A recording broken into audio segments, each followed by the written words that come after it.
find the first of all non-terminals in the following grammar. So consider the seventh question. The given grammar is S derives capital AB, A derives capital BAB, capital B derives small b capital C, and B derives D, capital C derives D capital C and epsilon. Okay, तो अब हमें क्या करना है, हमें लिखना है first of S क्या होगा, first of S, first of B A, first of B and first of capital C, चार नॉन टर्मिनल है. ओके, तो अब अगर इसके देखें कॉन्सेप्ट, एस कौन कौन सी स्ट्रिंग डिराइव करेगा, उन सारी स्ट्रिंग्स के बिगिनिंग का लेटर एक सेट में डाल दिया जाएगा, उसी को बोल दिया जाएगा कि वो फर्स्ट ऑफ एस है. ओके, तो मैं वो सारी स्ट्रिंग्स एप्टीट्यूड से समझने की कोशिश करूंगा. S derives capital A B means first of S क्या होगा, फर्स्ट ऑफ ए होगा. ए जो भी कुछ डिराइव करेगा वही फर्स्ट ऑफ मीन्स ए जो भी कुछ मीन्स जो ए के फर्स्ट में होगा वही एस में होगा. ये बात कब तक ट्रू है, अगर ए एप्सिलॉन डिराइव कर रहा है तो फिर क्या हो जाएगा, यूनियन ये बी का भी देखना पड़ेगा. लेकिन ए यहां पर नल नहीं डिराइव कर रहा है, इसका मतलब स्ट्रेट फॉरवर्ड है कि first of S first of A के बराबर है. और फर्स्ट ऑफ ए, अब फर्स्ट ऑफ ए निकालेंगे तो इसके लिए ये प्रोडक्शन पे आएंगे. जो ए डिराइव कर रहा है जो भी कुछ, तो ए डिराइव कर रहा है स्टार्टिंग ही क्या है, कैपिटल बी. अब इसका मतलब है कि ए के फर्स्ट में जो भी कुछ होगा वो डिपेंड करेगा इस बी के फर्स्ट पे कि बी क्या डिराइव कर रहा है. तो हम बी यहां से हम लिख भी सकते हैं क्या, first of S equal to first of A equal to first of B. अभी मैं डायरेक्ट ये इक्वल इक्वल लिखता जा रहा हूं, क्यों, क्योंकि ना ही ए नल डिराइव कर रहा है ना ही बी नल डिराइव कर रहा है. अगर करता तो स्टोरी चेंज हो जाती, फिर यूनियन वाला कॉन्सेप्ट आ जाता. ओके, अब बी को देखा तो ये देखिए टर्मिनल से स्टार्टिंग है बी, इसकी बी जो भी कुछ डिराइव कर रहा है स्मॉल बी और ये स्मॉल डी. ओके, इसका मतलब है यहां से क्या आ रहा है, बी और डी, इसके आगे कुछ भी नहीं. ओके, तो इस तरीके से एस ए और बी तीनों का एक साथ निकल गया.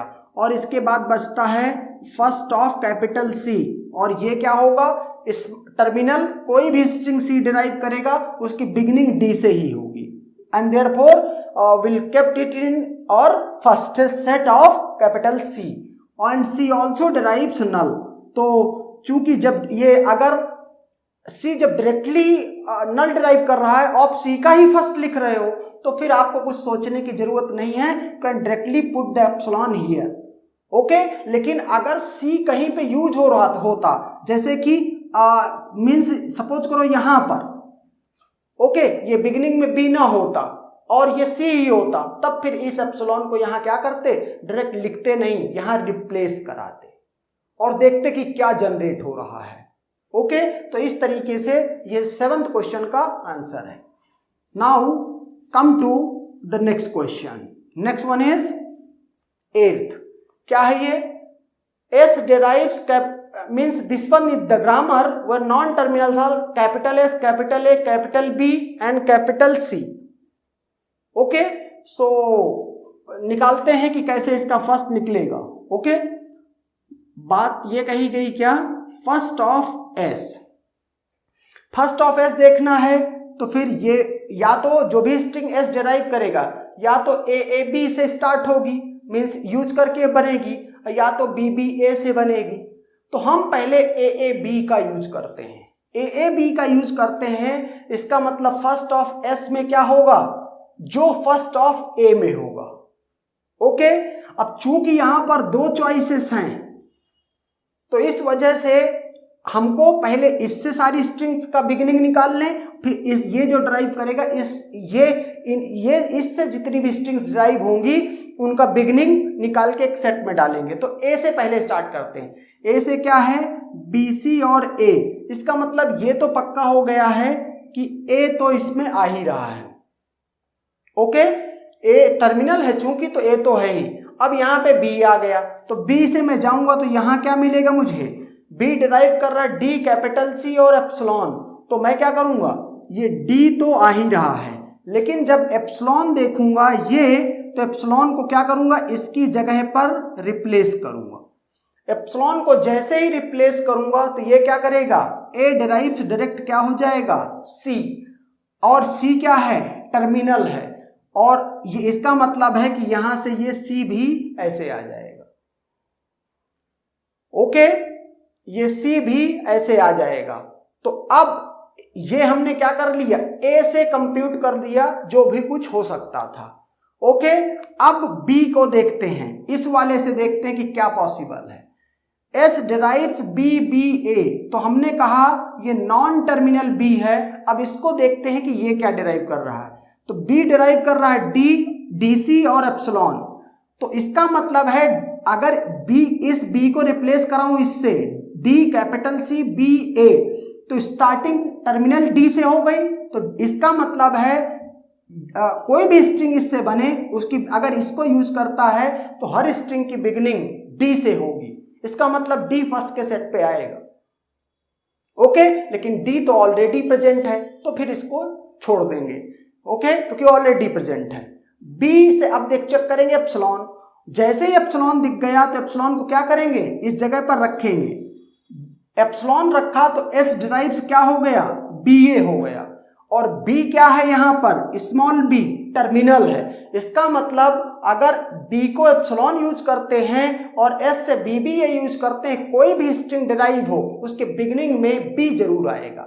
And therefore what you will do, जब हर स्ट्रिंग के बिगिनिंग में बी आएगा तो इसका मतलब बी कैपिटल एस के फर्स्ट में होगा। ओके, तो इस तरह से एस का फर्स्ट ऐसे निकलेगा, first of S is this one, A B C D. Okay, अब फर्स्ट ऑफ एस के बाद बात करते हैं किसकी, फर्स्ट ऑफ ए की। फर्स्ट ऑफ ए कैसे निकलेगा, फर्स्ट ऑफ ए देखें तो अब सीधे प्रोडक्शन पे आ जाओ। जैसे ही फर्स्ट ऑफ ए की बात कर रहा है, इसका मतलब ए क्या डिराइव कर रहा है, ऊपर से कोई मतलब नहीं, एस से कोई मतलब नहीं, यहां से मतलब है। यहां से आएंगे तो टर्मिनल ए, ये तो है ही है, टर्मिनल है तो सीधे लिख दिया। कैपिटल बी है, नॉन टर्मिनल है, इसका मतलब बी कुछ डिराइव कर रहा होगा। बी क्या डिराइव कर रहा है, स्मॉल डी, तो डी से कोई भी स्ट्रिंग ये बी की वजह से हो स्मॉल डी, तो ये तो रहेगा ही रहेगा। बी नल भी डिराइव कर रहा है। अब मैं नल को इसकी जगह रखूंगा, जैसे इस जगह रखूंगा नल को, सामने क्या आ जाएगा, स्मॉल सी, तो ये भी यहां पे आ जाएगा, और इसके अलावा और कुछ भी डिराइव नहीं होगा। इस तरह से अगर बात करें फर्स्ट ऑफ बी की, तो डायरेक्टली क्या है, डी और एप्सिलॉन। क्यों, क्योंकि बी से डायरेक्ट टर्मिनल है यहां पर, तो डायरेक्ट लिखेंगे डी, और एप्सिलॉन है चूंकि बी की ही बात कर रहे हैं, इसलिए अब रिप्लेस करने की, किसी की जगह पे लिखने की बात नहीं करेंगे। बी से का ही फर्स्ट निकाल रहे हैं तो वो डायरेक्ट एप्सिलॉन है। Okay, and therefore epsilon would be in the first of capital B. Now the first of capital C. C की बात करें तो क्या कह रहा है, यहां पे देखिए ए बी, ए बी है, इसका मतलब सी का फर्स्ट इस ए पे डिपेंड कर रहा है, नॉन टर्मिनल है वो। अगर टर्मिनल होता तो डायरेक्ट लिखते। ओके, लेकिन जैसे कि ए और एप्सिलॉन सी का ही फर्स्ट निकाल रहे हो और सी के ही फर्स्ट में ये डायरेक्ट टर्मिनल है, तो ये तो हर हाल में आंसर में होंगे ही होंगे। बात करते हैं कि इस ए बी से क्या बन रहा है, ए को देखते हैं। अब first of C equal to first of A तो होना ही है, तो फर्स्ट ऑफ ए होना है, तो फर्स्ट ऑफ ए में क्या था, ए डी और सी हम ऑलरेडी कंप्यूट कर चुके हैं, A D C already compute कर चुके हैं, और ए कहीं पर भी नल नहीं डिराइव कर रहा है। नल का हमेशा ध्यान रखना है, क्योंकि अगर सपोज करो ए नल को डिराइव कर रहा होता तो उस केस में इसकी जगह पे नल आ जाता, और जैसे ही नल आता तो सी डिराइव्स बी प्रोडक्शन बन जाता। इसका मतलब जो सी का फर्स्ट होता वो बी के फर्स्ट पे डिपेंड करता। लेकिन अभी ऐसा कुछ नहीं हो रहा है, क्योंकि आप ए का फर्स्ट ऑलरेडी निकाल चुके हो, और ए के फर्स्ट में मतलब ए कुछ भी डिराइव करे, जितनी भी स्ट्रिंग ए डिराइव करेगा उनकी बिगिनिंग या तो ए से होगी, या तो डी से होगी, या तो सी से होगी। ओके, और देयरफॉर इसकी कभी बारी ही नहीं आएगी फर्स्ट के, इसका कोई एक तरह से कोई मीन्स सपोर्ट नहीं होगा फर्स्ट काउंट करने में, सी का फर्स्ट काउंट करने में। ओके, ए डी सी, तो ए तो ऑलरेडी लिखा हुआ है, डी और सी हम और लिख देंगे। Okay, so these are the first of S, A, B and C respectively. Okay, and that's done.